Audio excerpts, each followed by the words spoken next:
Good morning everyone. আশা করি তোমরা সবাই খুব ভালো আছো। দেখো এখন সকালবেলা শাড়ি টাড়ি পরে সাজুগুজু করে নিয়েছি।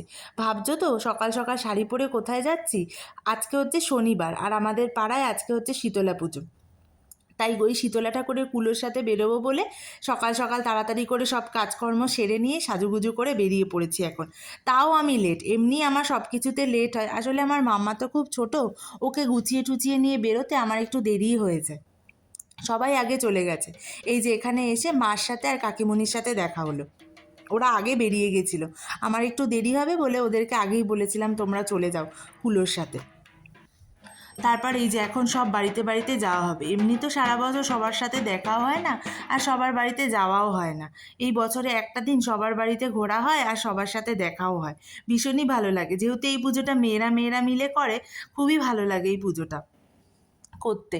সবার সাথে দেখা হয়, গল্প হয়, আড্ডা হয়, ভীষণই আনন্দই লাগে এই পুজোটা একসাথে করতে। এক বাড়ি থেকে আরেক বাড়িতে যাওয়া খুবই ভালো লাগে। চৈত্র মাসের শেষের দিকে আমাদের পাড়ায় এই পুজোটা হয়, সবাই একসাথে হই, খুবই আনন্দ লাগে।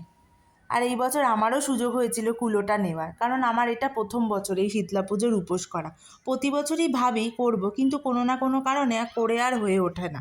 এই বছর খুবই ইচ্ছা যে করবই, আর এইবার ইচ্ছাটা আমার পূরণও হলো, মানে এই পুজোটা করতেও পারলাম। আজ করতে পেরে ভীষণই ভালো লাগলো। আমাদের পাড়া তো অনেক বড়, সবাই একবারই একবারই করে কুলোটা নেয়। আসলে সবারই ইচ্ছা করে, ঠাকুরের যেহেতু কান্না নিতে ইচ্ছা করে, সবারই ইচ্ছা করে। আবার কেউ যদি নিতে না পারে তারও মন খারাপ লাগে, ওই জন্য সবাই কী করে একবারই করে নেয়।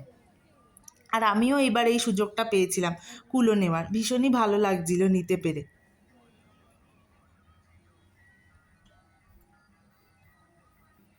আর আমি অত শত নিয়মও জানি না, সবাই বলে বলেই দিচ্ছিল যে এইভাবে এইভাবে করো, তাই জন্য মানে অতটা অসুবিধাও হয়নি। কিন্তু কেমন কেমন যেন লাগছিল যে কীভাবে কি করব না করব বুঝে উঠতে পারছিলাম না, কিন্তু সবাই বলে দিচ্ছিল বড়রা, তাই জন্য অতটা অসুবিধাও হয়নি। ওই যেটুক যা নিয়ম থাকে, বেশি কিছু তেমন নিয়ম না, ওই তবুও যেইটুখানি থাকে সেইটুখানি।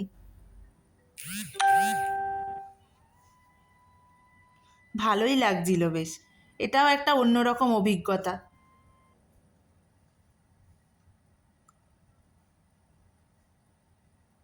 যেহেতু আমার এটা প্রথম, তাই জন্য একটু বেশিই ভালো লাগছিল।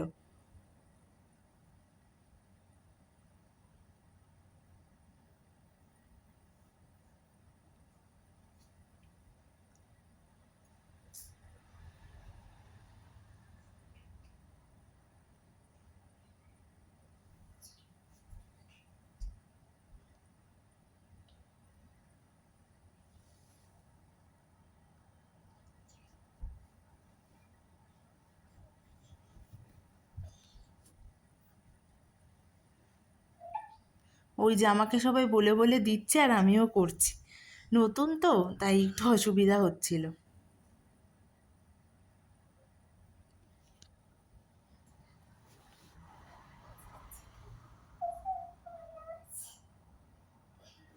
আর এখন কুলো কুলো মন্দিরে দিয়ে এসছে, তারপরে এই বাড়িতে এসছি, এসে ফল টল কেটে এখন বাটা সাজিয়ে মন্দিরে নিয়ে যাব পুজো দেওয়ার জন্য। এই যে মা আর আমি এখন বেরোচ্ছি ওই বাটা সাজিয়ে নিয়ে।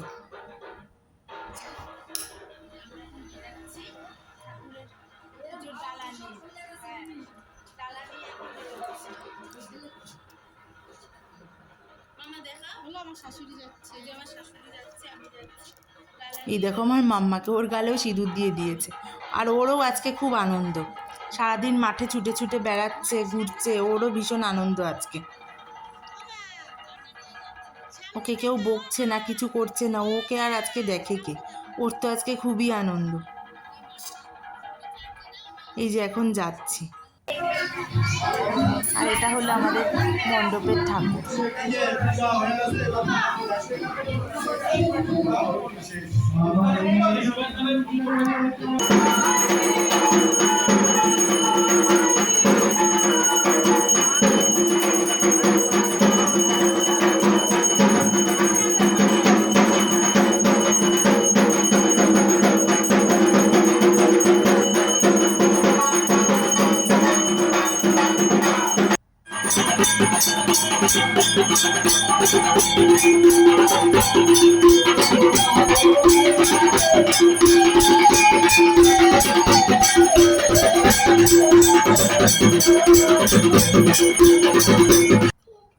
আর দেখো এখন আমি আর কাকিমুনি চলে এসেছি কাকিমুনিদের ঘরে এই দইয়ের ঘোল বানানোর জন্য।